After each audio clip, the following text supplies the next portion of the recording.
we've said the truth, we've put it out there for people.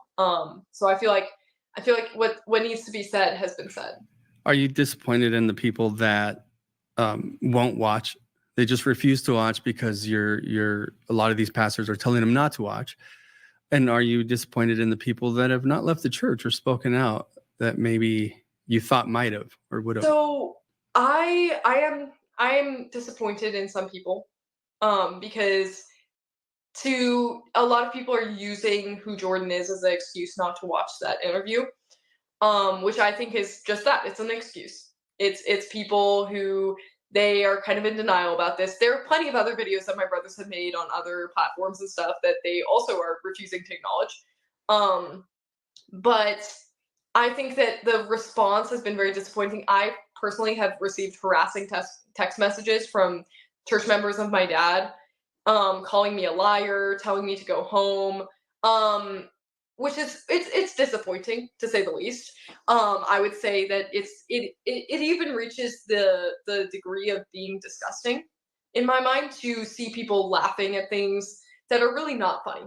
It's not funny at all. And even if those things weren't true, which they obviously are, it still is not something to laugh about. So even if these people didn't believe that what we were saying is true, which at this point is kind of absurd.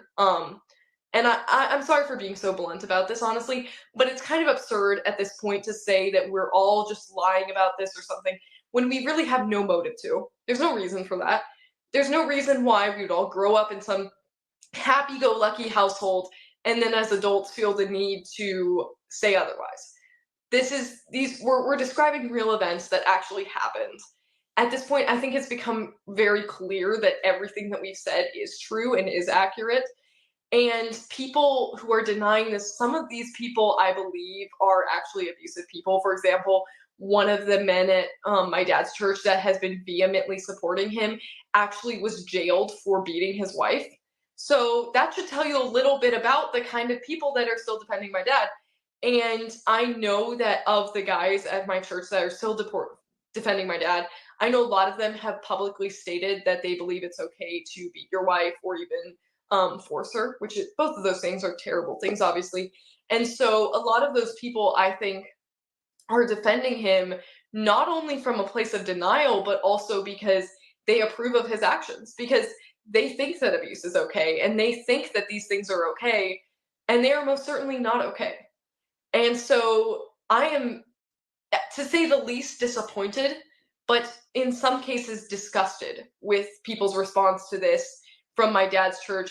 And I'm definitely disgusted by the idea of him making jokes and people finding that funny. Because that's not a funny thing. It's not a why did the chicken cross the road joke. It's joking about real human suffering and danger, and that's not something that we joke about.